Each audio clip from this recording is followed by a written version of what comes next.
Cheers. People always have some type of extreme reaction or opinion about Geminis. What is it that you want to do in this life? What is it that you want to feel in this life? What is it that you want to experience in this life? What's the name of that movie with Joseph Gordon-Levitt? The Walk or something like that? I don't know if it was The Walk. Something like that. Welcome to the Low Up Podcast. My name is Lee, and today's guest is Mr. Wildenfree. He is a creative. He is a rapper. He is an entrepreneur. We go over several topics. We go over topics like creative burnout and what to do about that. We also go into a topic of favorite books, which kind of just bleeds into a couple other things you might be interested in. Also, we talk about Mr. Wildenfree's signature tea blend. Yes, he makes tea. And the process of making tea is actually more interesting than I thought. You'll have to see what I mean. So anyway, this is the Lower Podcast. Enjoy.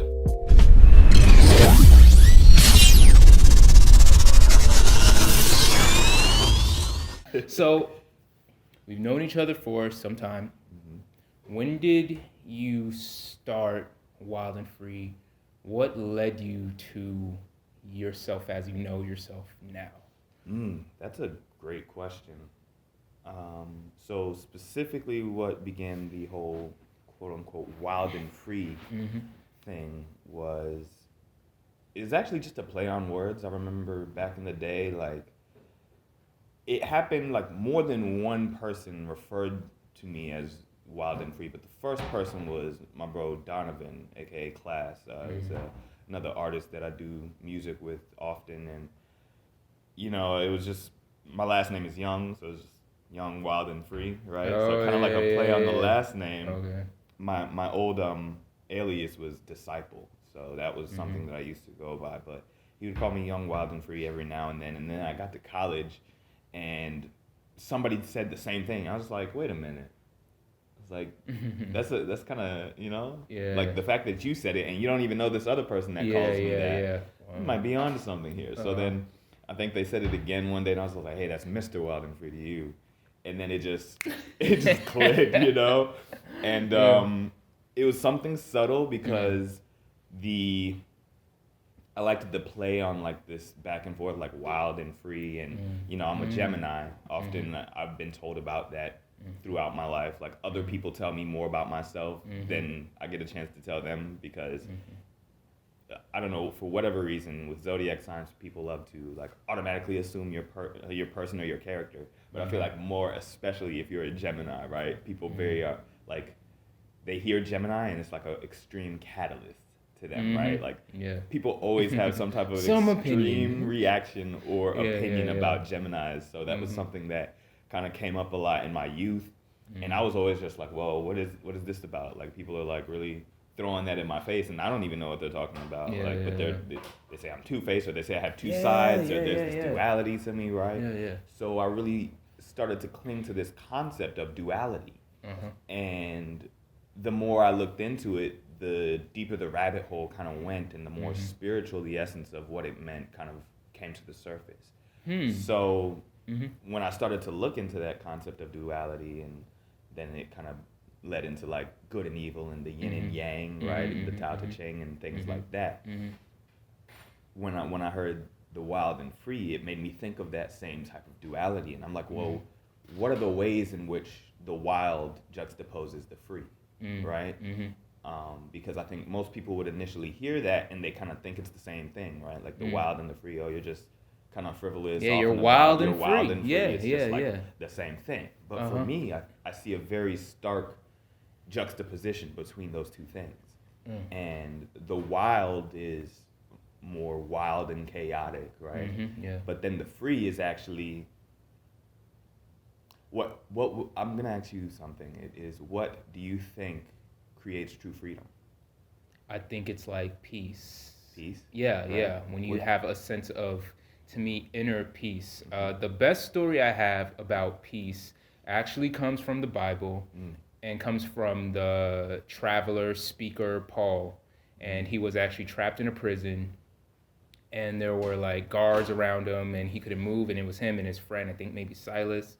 And he's singing and he's happy and he's talking and he's lively and people are asking, hey, I want what you got. Yeah. Inside, that's what the guards are saying. Hey, I want some of that. Mm-hmm. Yet he was a man captive, like a slave, bonded. Mm-hmm. But he was the freest person in that jail cell. You know what I mean? Eventually he gets out, still a free man, and people still asking for that particular kind of freedom. So that's what I think like freedom is. It's like freedom of thought and freedom of mind and self-expression, all of those things where you can be anywhere and still be unbound. That's a great way to put it, right? So that's an excellent point. The point that really hit home for me with the concept of freedom, right, and why it juxtaposes the idea of being wild, right, is that in order to attain true freedom, one must have discipline, right? And discipline is a sense of structure, right?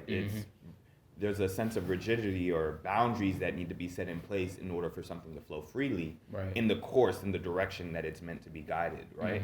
So for me, freedom is really attached to this idea of discipline, right? And what I would say about that story is like that individual had discipline of mind, right?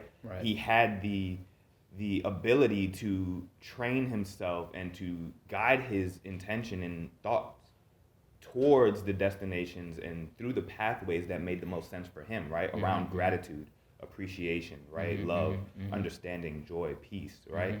Because when your outside world does not reflect that, right? You need discipline in order to get yourself back in that train of thought, right? Yeah. So for me, that's the juxtaposition between the wild and the free. And when I started to come across these ideas and concepts, it really started to make a lot more sense to me. And it just kind of nestled in a little more as something that I really wanted to kind of run with. So from there, I was just like, okay, I'm going to go by this whole Mr. Wildenfree thing, right? Yeah. One, because it's also a galvanizing type of name, right? Like people kind of react to it in a certain way, and it kind of gives me an idea of where their minds may be going with that title.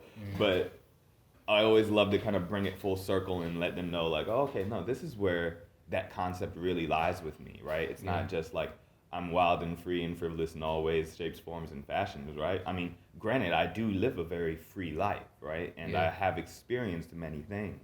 Yet at the same time, people may or may not be privy to the balance that I am seeking to achieve and the balance that I would like to inspire others to achieve in their lives as well.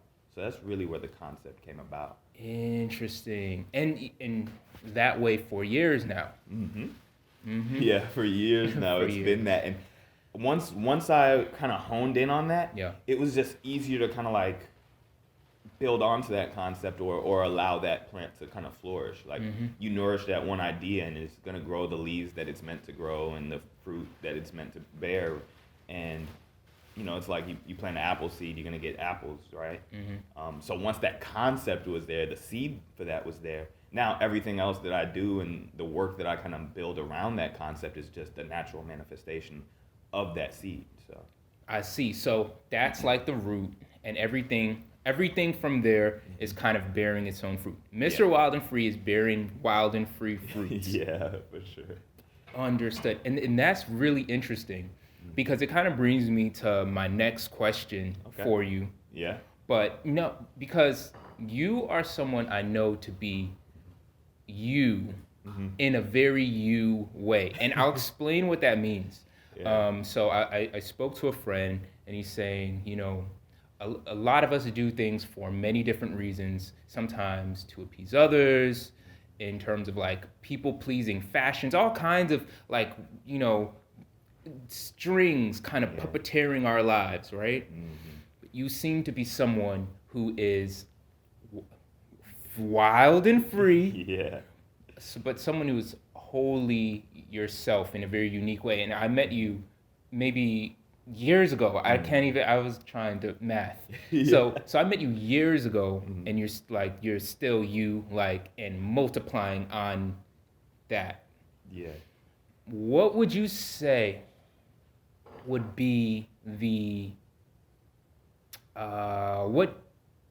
path to becoming more of yourself, more in your skin, that particular kind of freeness? I would say, again, ironically, it's the discipline, right? You have to consciously and deliberately choose to peel back your own layers, right? And to expose more of the sides of yourself that you feel are worth exploring, right? And to understand that nobody else is going to live your life except for you, right?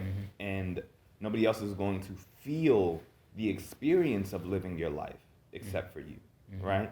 So what is it that you want to do in this life? What is it that you want to feel in this life? What is it that you want to experience in this life? And how do you go about doing so without letting the world infringe upon you or letting its ideas make the most of you, right? Now, what I will say is that, sure, there's going to be things in life that persuade you or goad you into participating or trying something or exploring some new avenue that you may or may not have explored had it not introduced itself into your life, right? Yet and still, there's ways that you have called those things into existence, right? There may have been something about your nature and the things that you wish to explore that you set the seeds for, and then now reality is kind of bringing it to you. So it's important to be able to discern what are the things that you have called into your existence, right? To explore, right? That are there intentionally and purposefully and will guide you closer to the version of yourself that you want to be, right? Versus those things that are there simply to tempt you and to pull you away from your own path, right? And it's a very difficult thing because it all looks and feels the same, right? Yeah.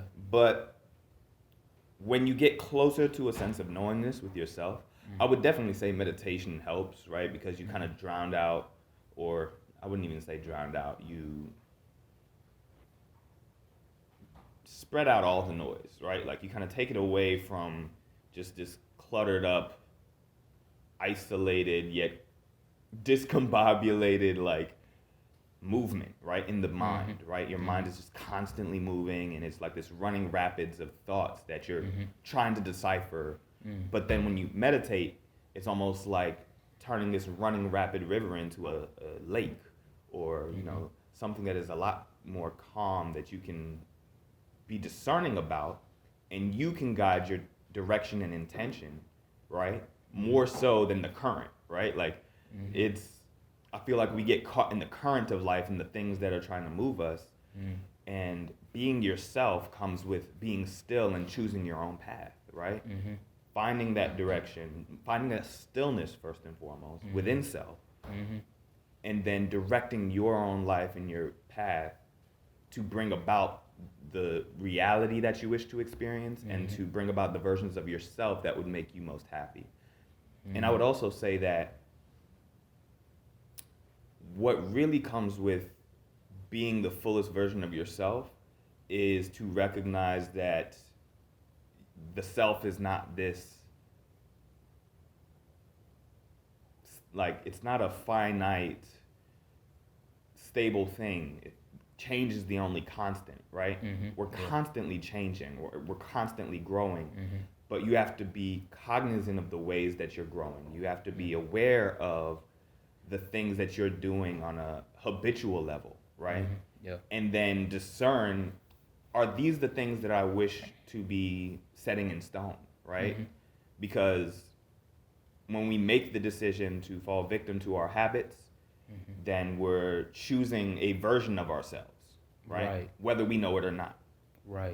So we just have to be very aware of that. Like, are the habits that I am participating in right now guiding my life towards the version of myself that I want to be?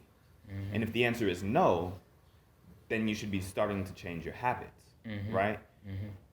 If it's yes, then continue doing those things and lean into it maybe even more so. So, yeah. That's that. Yeah, I think that's that, right? Yeah, and that's really interesting. So there was a guest last week's episode. You can check that out at, there's going to be a link somewhere. Always be plugging. So he was saying that everything is connected. I was listening to your podcast. There's a podcast that Mr. Wildenfree has called A Well of Being Podcast, 3 L's, Yes, on Apple and it's in Spotify. Yeah, it's on Spotify and all the other major like podcast. Where you services. find podcasts, that's where it is. Indeed. But their most recent episode was about sacred geometry. Yeah. And what I was getting from that concept is that everything that we do has a lot of connectivity there, which is what our last guest was saying. Everything has connectivity. So the way you structure your habits and the way that you're living your life on a daily basis, that is a huge contribution to who you are as a person. Yeah. So if you're not necessarily cognizant of it, then you are still changing. Yes. But you may be changing in a direction you may not even know. Mm-hmm. A great example of that, like one of the really good ones that I really appreciate is the trajectory of an airplane, right? If you start off at, point A and you're trying to get to point B, right? If your course veers just 2 degrees left or right of that actual trajectory where you're meant to be going, you could end up somewhere vastly different by the time you were supposed to arrive at your destination, right? And that's an important thing to be aware of, right? Because, yes, like you said, like we're constantly changing. Change is the only constant. But even if you double down on doing the same things, right, that seem inconsequential today, right, that small shift in your trajectory, right, over a prolonged period of time will lead you into a state of being that you probably would not have wanted for yourself, right? Yeah. So that's where it's really important to be honest with yourself, right? And to constantly be in a state of course correction, right? Because we really like fall back on our most sustained habits, right? When it's hard to create new habits, right? It's hard to do new things or to challenge yourself by implementing new routines, right? And most of the times when we fall out of those new habits that we're trying to build, we fall back on our old ones, right? And then those old habits, right, prolong themselves. They cement themselves a little bit more in our psyche and in our personality. And it starts to then just feel like, oh, this is just who I am, right? I understand that. And people, unfortunately, allow themselves to get stuck there, right? Yeah. And for me, I recognize, like, that's only who I am because of who I've been, right? But I am still becoming, right? Yeah. So in order for me to be who I want to be in this process of becoming, right, I have to allow myself to shift that perspective to say, okay, this is not who I am indefinitely. This is who I am currently because of who I've been. In order to become who I want to be, I must be, starting now, who I wish to be in the future, right? So it's before you even reach that point. Like most people think that, oh, I have to have this thing or do this thing or have this body or whatever in order to be the person that I want to be in the future, right? So they always see it as something separate from themselves or outside of their reach. But I really feel like it comes with adopting and adhering who you would be in those moments right now, right? And that's really, really hard to do sometimes, right? More times than not. And again, I think people get frustrated in the process because they think that simply because they veered off course that they failed. And again, like I said, with the plane analogy, right? It is a constant process of course correction. Same thing with the idea of balance, right? You're always counterbalancing your weight, right? If you lean too much to one side, you got to lean back to the other. Then you got to do the same thing again, constantly all the way across this line, right? Like I think of that movie, what's the name of that movie with Joseph Gordon-Levitt? Which one? Inception? The Walk or something like that? I don't know if it was The Walk or something like that. But he was basically playing a gentleman that does like these high wire walks. And in that movie, there was just so many examples of just like balance, right? And understanding that juxtaposition between these two opposing forces. And it's like, Mm-hmm. if you find yourself leaning too far to one side, you're going to fall. If you find yourself leaning too far to the other side, you're also going to fall, right? And that happens a lot in our lives. I see those examples in my own life, because when I am fighting too hard to become who I want to be, right, I most likely lean too far, and then I experience burnout, right?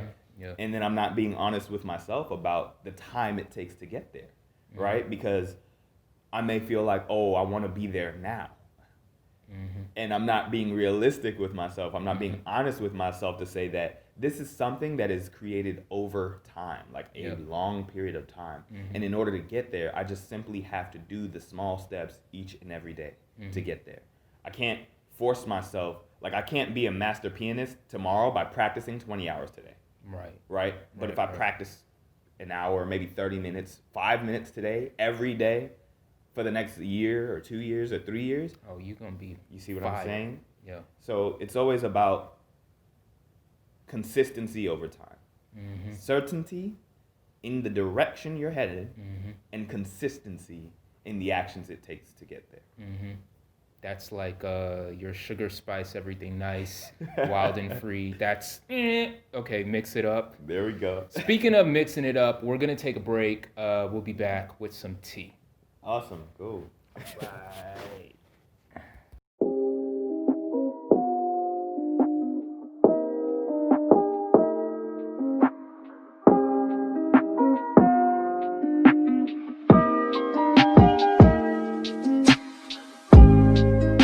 Andy, for sure. Thank you, man. No problem, man. No problem. Okay, so now we have this wild and free tea. Yeah, cheers. Cheers. This is your signature tea blend, the best smelling tea, the best fragrant tea, one of the smoothest teas that I've ever had. And I'm an avid tea drinker, big fan of green tea and oolong tea, but this is by far the most fragrant. Thank you. Yeah, so this tea, it actually came about as a collaboration with my good friend Brenda. Yeah. Brenda has been a longtime supporter and just like overall like true fan of like what I do and my music and my brand of Wild and Free. Just a really good friend, just been really true to me doing what I do. It's for people like her and other people that have just been like appreciating my art and my craft, that I continue to do what I do, right? And we were just talking one day, and I remember her telling me like all of the other things that she does, and she told me to follow her other Instagram page, and it was the Healing Garden Cafe, and I'm like, yo, like, you sell teas? And she's like, yeah. She's like, this is what I do, like outside of being a paralegal, like I have a whole tea business. And I'm just like mind blown, because I'm just like, here's somebody that's just this engaged with what I'm doing and supportive and all of this, and she's doing things that I'm aspiring to do already, and it's like it falls so in line with all of the things that I'm doing. And I was just like, it would be incredible if we collaborated one day to just have like a tea blend or something like that. Yeah. And she's like, oh, I'm all for that idea. And in my mind, it was going to be a lot further along. It wasn't initially that this idea was going to come about this year or anything like that. I was thinking maybe another year or two that this might come to fruition. But, the pandemic happened, and then I started to discover new avenues to build upon in my own business and things that I can put effort towards. And this was one of those things where for the timing, it made sense. Because I had a couple of other things on the back end that I was trying to get done, that having this tea out right now would make the most sense. So I reached out to her and I told her exactly what it was. I'm like, hey, like, there's a couple of things happening, and I feel like us dropping this tea right now would be to my benefit and yours, right? And it would help these things kind of like move along, right? So are you willing to explore this tea collaboration now? And she said, absolutely, right? She's like, yes. And I was just like, yes.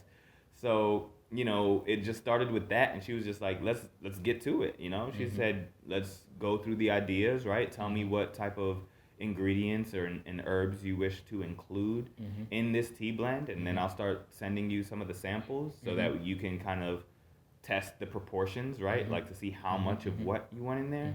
So I told her, I was like, oh, I already know off bat there's like 2 or 3 ingredients that I want in there for sure. Let's talk about it. What's in here? So I'm so curious. In this particular tea blend, there is Gotu Kola, there is rooibos, there is orange peel, and there is star anise or anise, however you say it, right?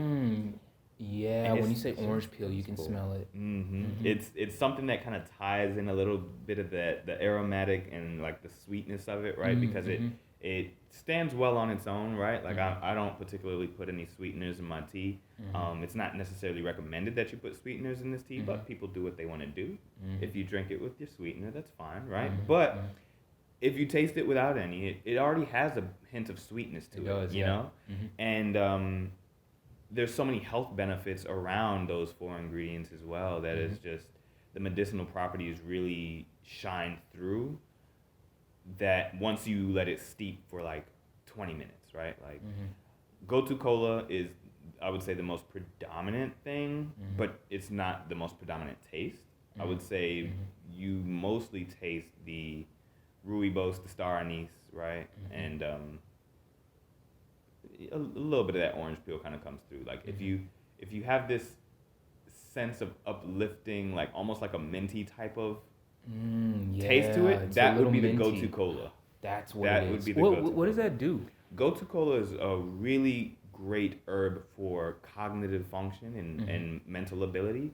So it's really great for mental clarity. It's like, you know, when you want to like kind of be focused in or like doing work, like at the start of my morning, like some Gotu Kola tea or like I have Gotu Kola powder as well.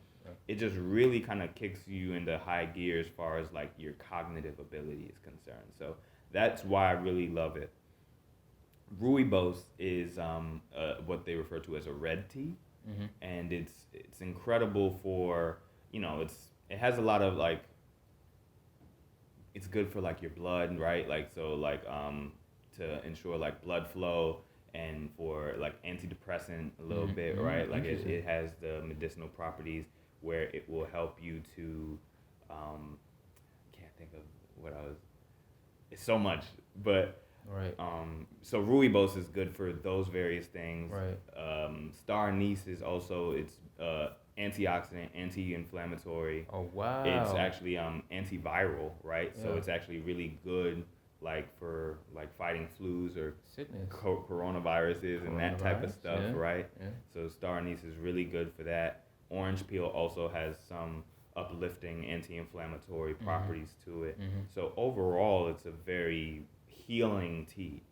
And yeah, like I have a whole list of like the benefits and stuff, but they're not all coming to mind right now. But those are just a few of the many benefits that come from drinking the tea. And I'm just really grateful that it turned out the way that it did. Yeah. And so as I was kind of going through this list of ideas, like I initially told Brenda, my partner, I was like, yeah, like I want to, you know, let's do Gotu Kola for sure, right? I know I want rooibos in there. And I had like a couple of other ingredients that I was listing. She was like, yes, this is a good option. This one you might not want to do, right? It was nutmeg, because I didn't know that. Nutmeg actually is like, it can technically become poisonous if you boil it. And I didn't know that, right? Yeah. So I'm like, pro tip, right? This is why I consulted a real herbalist, right? And it's like, okay, like, because I'm still a novice to some degree, right? Like I'm, I would say a cultured tea drinker, and I know various herbs, and I know what my palate really enjoys, but at the same time, I don't know all of the minute details of all of the various herbs and things. So being able to consult Brenda on that was a blessing, right? Because it's like, oh, okay, I can get like the lowdown on all of the, or the low up, rather, low up, on all of these various things as we're putting together this blend, right? So we did that, and she was like, okay, we'll go with the Gotu Kola. Like those are good ingredients, right? I had licorice on here instead, right? It's a licoricey smell. So star anise actually kind of helps like bring that same licoricey vibe, but without any of the negative side effects of licorice. Yeah. Licorice doesn't have that many negative side effects, but for men, it's a testosterone suppressant. Oh, so interesting. I decided to opt out of it in this particular tea. Oh, okay. And I was like, okay, the star anise will kind of take up for whatever the licorice flavor and the medicinal properties that it would have brought.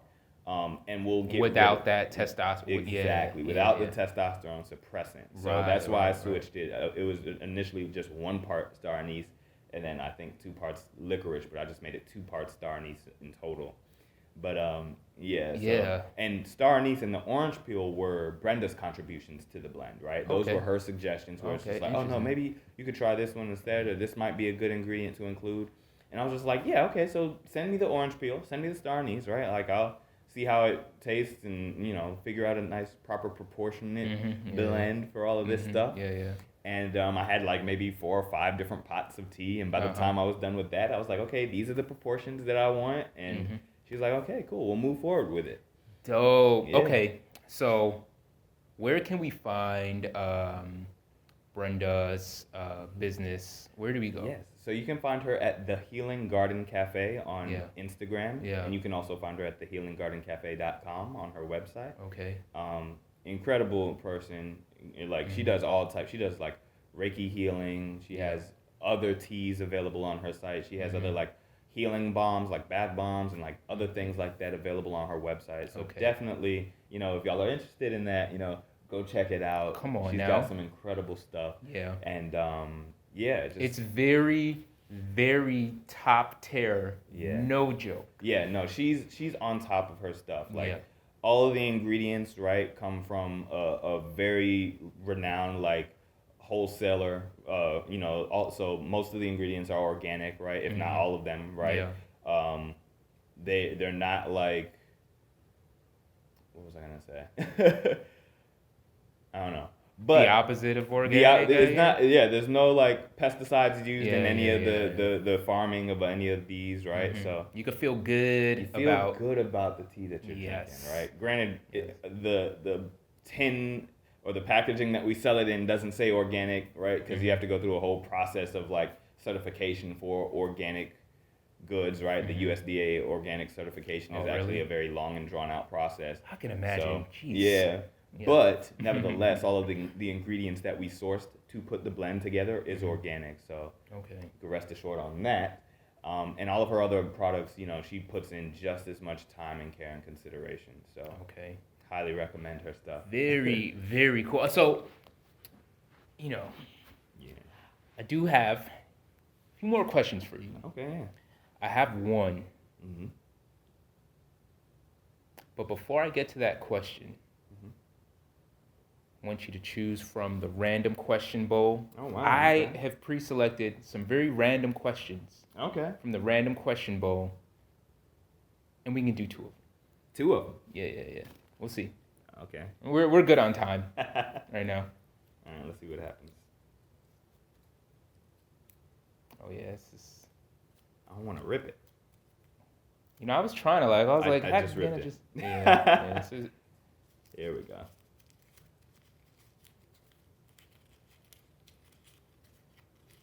All right, so what we got here? Favorite book? That's a good one. Okay. Dang. That's really hard because I listen to and read a lot of books. What's the most recent one that's been like, oh man, this is a good recent book?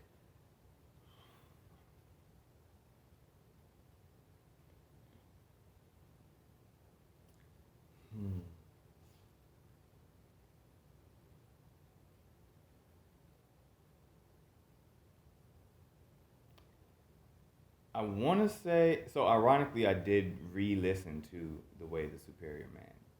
And that book is just really powerful. But I don't want to say that one because it's kind of older in my catalog and it's not necessarily a recent book that I read.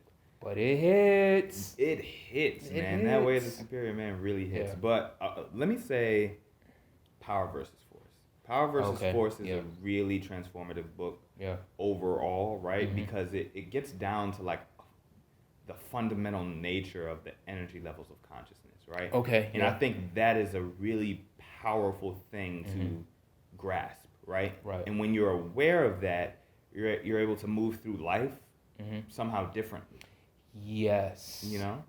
Yeah, so I recently went through that book too. Man, our book tastes are so similar. Yeah. It's crazy, bro. It's crazy. And Yeah. you recommend some things to me, and I find things from you. Yeah. I don't know if I recommend anything to you. Maybe You have. Wave of Superior Yeah, Man? the Wave of Superior That Man recommend? came from you. Yeah. Oh, okay, that's crazy. And, Now I feel better. Yeah. And there's one that I actually still wanted to get to. King, Warrior, Magician, Lover. I still haven't gotten to that one, but I want to. Yeah. That's also an interesting one. I think about that one often. Yeah. Like I told you about how I feel in the gym. Yeah. That's like, yo. Anyways. So Power vs. Force. It's a book that it's a very big book. It's as simple as it can be and as complex as it can be. Yeah. The very simplest way to think about Power vs. Force is how much in your body can you do? So, like, what I get from it is if I want to lift weights and I want to be like the strongest person around, I can't start with 300-pound weights. I'm going to crush myself to death. Right. You know? So if I want to be super strong and I know the maximum I could lift is 40 pounds, I can only lift 40 pounds because that's my maximum. If I lift 20 pounds, it's too light. I won't be any stronger the next day if I do it for 20 years. Yeah, for sure. But if I lift 40 pounds each day, I get stronger. Maybe I can lift 41 in 3 days. Exactly. And then I lift 42. But you have to know where your power is, be pushing yourself right to your limit, and then keep pushing past that. Yeah, that's fair. It's the simplest way to think about that. I would say, so with Power versus Force, like, because I feel like it covers so much. It's a lot. But in the way that it covers it, it always wraps it back into that conversation of the energy levels of consciousness, right? So it kind of like talks about the emotional states that we move through as we go from like the worst experiences of life to the best experiences of life. Yes. And the concept of power versus force, right, is like kind of directly like what you were talking about is like playing on that edge, right, is being in a state of power, right? But if you try to go beyond that, right, you're exerting too much force, right? And force, typically in life, it's unproductive because it is deconstructive, right? Yeah. Like force is a deconstructive effort where it's like you can't exert it consistently over time. No. Force is something that is like worst case scenario, like I have to like, it's almost like the hysterical strength that people come up with when they are like in life or death situations, right? Like your body has to exert a whole lot of force, right? That is beyond its normal limitations. Right. It's like burnout. It's like nitrous gas. It's like adrenaline. It's when people take some kinds of drugs or something, that particular next level high or whatever it is. Yeah. But it's not natural or normal. It's not natural. It's not normal. And the same thing applies for decision making in our own lives, right? Yeah. And the social interactions that we have and the ways that we interact with ourselves emotionally as well. So understanding the differences between that power versus force, right? Power is a very still, present, assured sense of energy, right? Whereas like force is a very do what I say, right? Like trying to demand something from the moment, right? In a way that is unsustainable. Right. So it has so many deep concepts that we can go on about it forever, but I highly recommend it. It's the book is better than what I'm explaining. I would say the same. Power versus Force by Dr. David Hawkins. So very good. I would say that's my favorite book for now. It's pretty good. Awesome. Go for it. Another feel free. One more. Yeah. All right. Let's see. Whoops. Well. Guess that's it, huh? Yep. No need to force it, right? Hey, Name one thing that really puzzles you.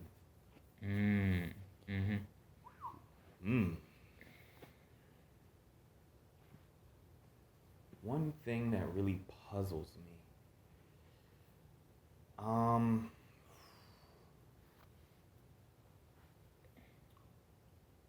um,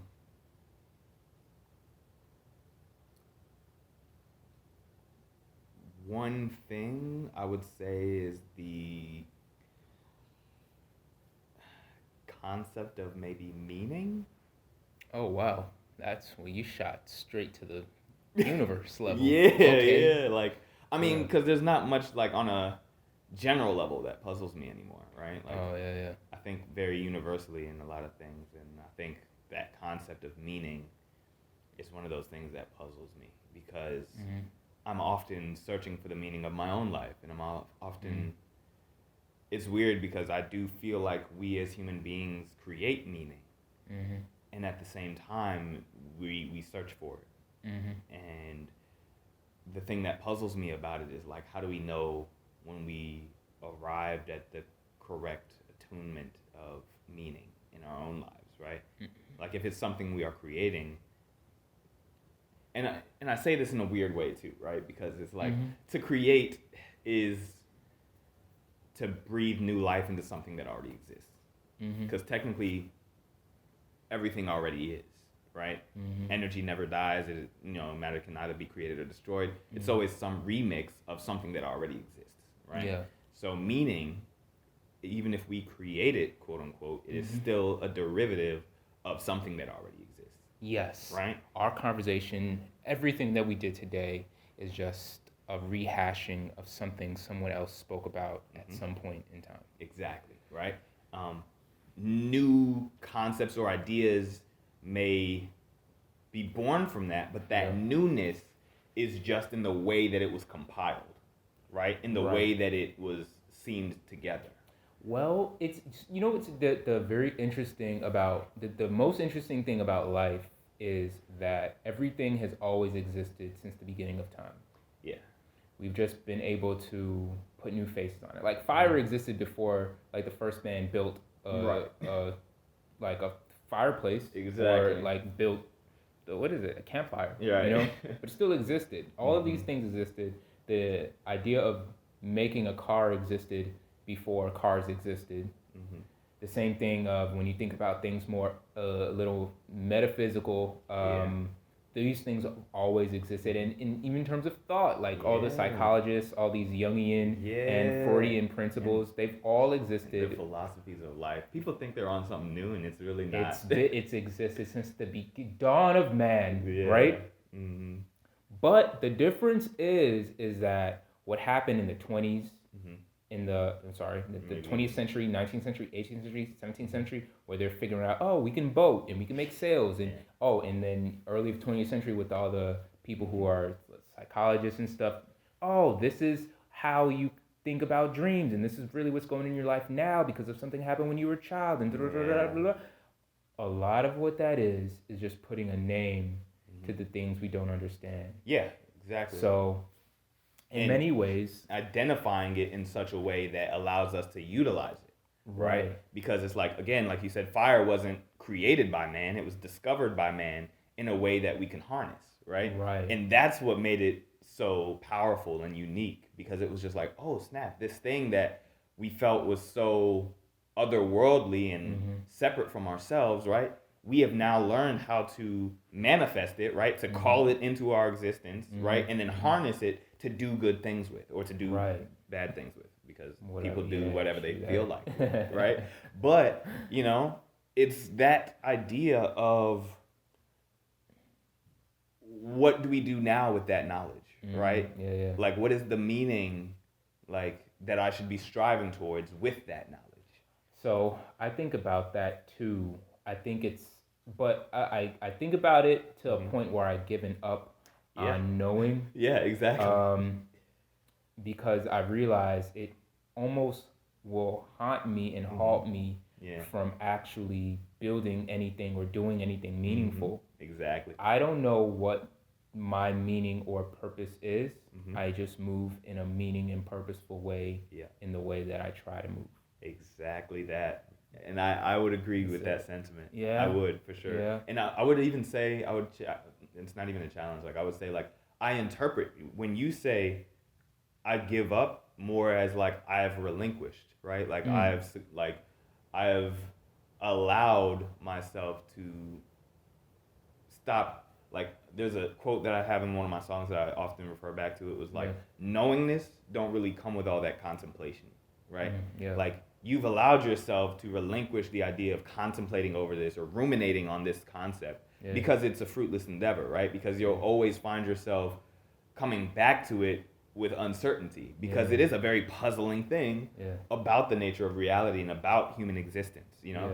And really what it takes to move beyond that is to just relinquish the desire to know, right? But then in doing so, there is a sense of knowingness that you have about that concept or that experience, right? Like I understand that I'll never truly know meaning the same way I'll never truly know like the origin point of God, right? It's like I think of God and concepts like meaning and stuff like that as things that are constantly in your peripheral vision, right? It's like it's something that you can sense, you know is there, but every time you try to look for it, it's like it stays in that peripheral vision. It's just out of your line of sight. You can never really focus on it, but you know it's there. And you can feel its presence, and you can move with that knowingness, right? But if you try to catch it, it's always going to elude you. So that's one of those things that often puzzles me, but I don't allow it to like stagnate me or hinder me, my progress. I see. Man, this was good. Like on time, reaching that point. How about this?